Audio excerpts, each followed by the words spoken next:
Est-ce que dernièrement, tu as dû faire face à des situations d'incertitude?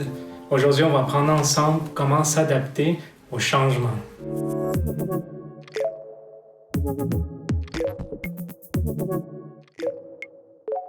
Bonjour les audacieux, les audacieuses, j'espère que vous allez très bien aujourd'hui.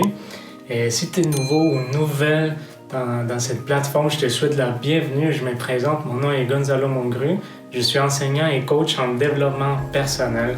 Et chez Audacy, on est une communauté des gens qui sont rêveurs, des gens qui veulent foncer et accomplir ses rêves les plus fous et accomplir notre mission sur Terre et faire un impact sur cette génération. Donc, tu peux nous trouver sur YouTube, Facebook et Instagram et tu peux nous suivre pour avoir tout le temps des nouvelles et des nouvelles vidéos. Donc, les sujets d'aujourd'hui. Comment s'adapter face au changement? Et tu sais, il y a des changements qui parfois sont voulus et parfois sont vraiment pas voulus. Aujourd'hui, on va toucher à quelques points qui vont t'aider à t'adapter face au changement. Donc, le premier, c'est de garder l'esprit ouvert. Donc, tu sais, parfois, quand il y a des changements, on a une tendance, puis moi, ça m'arrive aussi de me renfermer sur mes pensées et tout ça.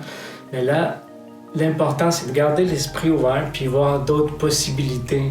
Peut-être qu'il y a des nouvelles choses positives qui peuvent arriver, des nouvelles choses qui peuvent être même à ton avantage, qui vont commencer à prendre place. Donc, c'est vraiment de garder l'esprit ouvert, puis commencer à regarder autour de toi, d'analyser qu'est-ce qui peut être positif et différent, qui va t'aider à surmonter cette pente. Le deuxième point, c'est d'accepter les changements. Ça, c'est quelque chose il y a vraiment un défi en arrière de ça. Mais parfois, surtout quand c'est un changement non désiré, qu'on n'a pas eu le contrôle, qu'on n'a pas eu la décision de faire face, et je pense que quelque chose qui peut beaucoup nous aider, c'est vraiment de l'accepter. Donc, peu importe ce qui va arriver, on l'accepte, puis on commence à voir, comme je te disais, les côtés positifs des choses, les bénéfices qu'il peut y avoir, et qu'est-ce qu'on peut en tirer des leçons. Puis souvent, qu'est-ce qui arrive aussi, c'est qu'il y a des nouvelles opportunités. Donc, à chaque défi, il y a une opportunité en arrière. Puis quand on se concentre trop sur le côté négatif, on est en train de perdre la possibilité de voir les bonnes choses qui peuvent nous arriver. Puis moi, je te le dis aussi, ça m'arrive aussi. Puis c'est quelque chose avec quoi je peux lutter. Les fois, de vouloir contrôler, de vouloir que les choses se passent comme voulu, puis c'est pas toujours le cas. Donc ça, c'est le point numéro 2. Le point numéro 3, c'est faire preuve de souplesse. C'est vraiment de devenir un peu plus souple. Ça se connecte avec les autres points que je viens de vous nommer. Puis c'est vraiment d'avoir plus de flexibilité envers les situations qui arrivent, plus de flexibilité envers les défis que tu fais face, puis plus de flexibilité à t'adapter. C'est vraiment de chercher une façon de t'adapter rapidement au changement. De voir, comme je te disais, les côtés positifs, les bonnes choses qui peuvent arriver, les opportunités. Et ça, c'est un des points les plus importants, les nouvelles opportunités. Puis vraiment naviguer là-dedans.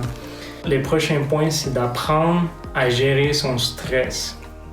Donc, c'est de faire des activités qui peuvent te faire penser à d'autres choses, qui vont te déconnecter du moment présent, puis de tes pensées du passé ou de toutes ces émotions qui peuvent être indésirables dans toi. Puis tu peux faire des activités comme du vélo, de la promenade, des choses comme ça. Puis je te conseille d'aller voir l'épisode précédent, le numéro 23, sur comment gérer le stress si ce n'est pas encore fait. Puis ça va t'allumer, ça va te donner une lumière sur ce point-là. Prochain point, trouver de l'appui.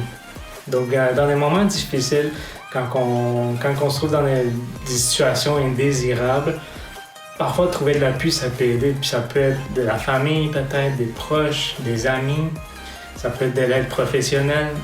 Ça peut être quelqu'un qui peut te conseiller.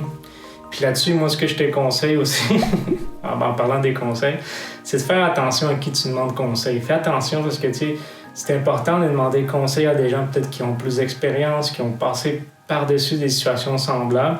Ce qu'il faut faire attention, c'est de ne pas écouter tout le monde parce que, comme je te dis, c'est important de demander conseil et c'est dangereux d'écouter tout ce qu'on peut entendre des autres personnes. Un autre point qui va t'aider à t'adapter face au changement, c'est prendre soin de toi. Donc, prends du temps pour toi, fais des activités qui peuvent te relaxer, prends soin de ton corps, mange de la bonne nourriture, laisse écouter la malbouffe, etc. On a fait un épisode aussi là-dessus, tu peux aller voir l'épisode numéro 22.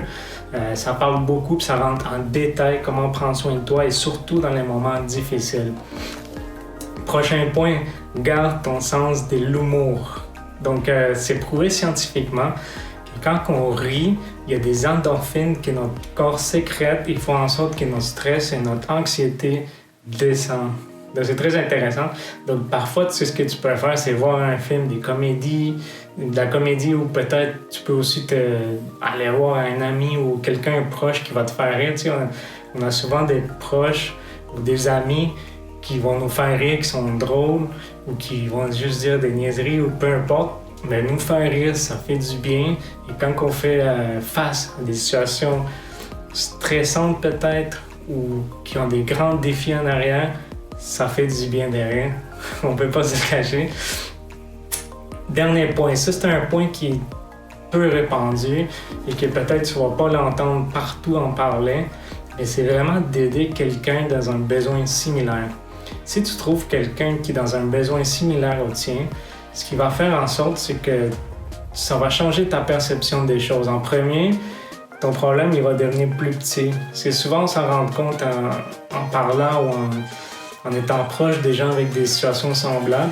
C'est que peut-être notre problème n'était pas si gros que ça finalement, ou peut-être que on n'était pas le seul. Peut-être aussi juste de savoir que tu es normal, puis c'est correct de passer par cette situation-là.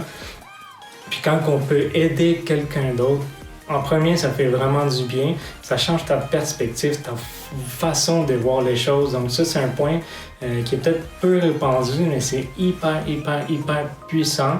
Puis ça va beaucoup t'aider à passer par-dessus cette situation. Donc voilà pour la vidéo d'aujourd'hui. On a vu comment faire pour s'adapter face au changement. J'espère que tu l'as aimé. Si c'est le cas, fais like, ça va faire plaisir. Et tu peux aussi commenter, tu peux le partager. Et si tu connais quelqu'un à qui ça pourrait servir ces contenus, tu peux lui envoyer par privé peut-être un lien sur une vidéo ou quoi que ce soit. Ça pourrait l'aider, ça pourrait l'outiller pour faire face à ces défis et aussi s'améliorer comme personne. Pourquoi pas? On est dans le développement personnel. Merci beaucoup encore une fois d'être là et on se voit à une prochaine vidéo.